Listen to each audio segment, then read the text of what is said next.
अधिक मास या फिर मल मास में शुक्ल पक्ष में पड़ने वाली एकादशी तिथि को पद्मिनी एकादशी कहा जाता है। इसे कमला या पुरुषोत्तमी एकादशी भी कहते हैं। हिंदू पंचांग के अनुसार पद्मिनी एकादशी का व्रत जो महीना अधिक हो जाता है उस पर निर्भर करता है। ऐसा माना जाता है कि पद्मिनी एकादशी भगवान विष्णु जी की अति प्रिय है, इसलिए इस व्रत का विधि पूर्वक पालन करने वाला प्राणी विष्णु लोक को जाता है तथा सभी प्रकार के यज्ञों, व्रतों एवं तपश्चर्या का फल प्राप्त कर लेता है। पद्मिनी एकादशी इस माह की 29 तारीख शनिवार को मनाई जाएगी। मलमास की शुक्ल पक्ष की एकादशी को पद्मिनी एकादशी कहते हैं, जिसे हम कमला एकादशी भी कहते हैं। तो चलिए दोस्तों, हम आपको बताते हैं कि क्या है पद्मिनी एकादशी की व्रत कथा। पुराणों के अनुसार त्रेता युग में कृतवीर्य नाम के राजा महिष्मतीपुरी में राज्य करते थे। इनकी 1000 पत्नियां थीं, किंतु संतान कोई नहीं थी जो राज्य संभाल सके। देवताओं, पितरों व साधुओं के निर्देशानुसार विभिन्न व्रतों के अनुष्ठान करने से भी उन्हें पुत्र की प्राप्ति नहीं हुई। तब राजा ने तपस्या करने का निश्चय किया। वे अपने मंत्री को संपूर्ण राज्य भार देकर राजसी वेश त्याग कर तपस्या करने चले गए। महाराज के साथ उनकी बड़ी रानी, जो कि महाराज हरिश्चंद्र की कन्या पद्मिनी थी, ने भी उनका अनुसरण किया। उन दोनों ने मंदराचल पर्वत पर जाकर 10,000 वर्ष तक घनघोर तपस्या की। तपस्या करने से महाराज का शरीर एकदम कमजोर हो गया।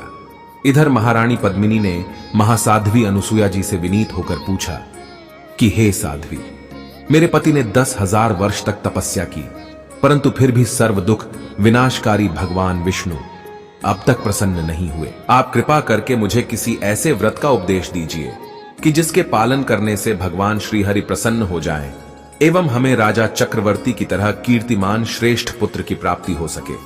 पतिपरायणा साध्वी अनुसुया रानी पद्मिनी की प्रार्थना सुनकर बड़ी प्रसन्न हुई एवं रानी से बोली, हर 3 साल बाद एक बार अधिक मास आता है। इस महीने में पद्मिनी एवं परमा नाम की 2 एकादशियां आती हैं। इन एकादशियों के व्रत का पालन करने पर पुत्रदाता भगवान विष्णु बहुत शीघ्र प्रसन्न होते हैं। अनुसुया देवी जी के कथनानुसार रानी पद्मिनी ने विधिपूर्वक एकादशी व्रत का पालन किया। तब भगवान विष्णु गरुड़ पर सवार होकर रानी के समीप आए और उन्होंने रानी से वरदान मांगने के लिए कहा। रानी ने बड़ी श्रद्धा से भगवान की स्तुति वंदना की तथा पतिदेव की अभिलाषा पूर्ण करने के लिए भगवान विष्णु से निवेदन की। भगवान ने कहा, मैं तुम पर अति प्रसन्न हूं। अधिक मास को मेरे नाम पर ही पुरुषोत्तम मास कहते हैं। इस पवित्र महीने के समान अन्य कोई महीना मेरा उतना प्रिय नहीं है।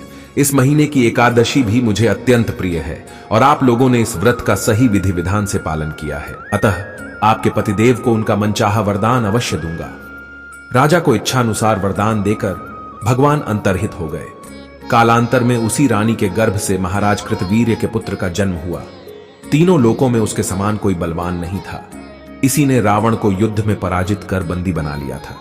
तो दोस्तों, यह थी पद्मिनी एकादशी की व्रत कथा।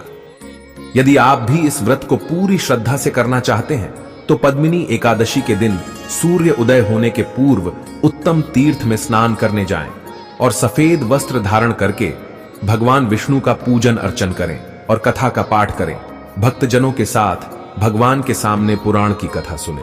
रात्रि में जागरण एवं नाच और गान करते हुए भगवान का स्मरण करते रहना चाहिए। ऐसा माना जाता है कि पद्मिनी एकादशी भगवान विष्णु जी की अति प्रिय है, इसलिए इस व्रत का विधि पूर्वक पालन करने वाला विष्णु लोक को जाता है तथा सभी प्रकार के यज्ञों, व्रतों एवं तपश्चर्या का फल प्राप्त कर लेता है।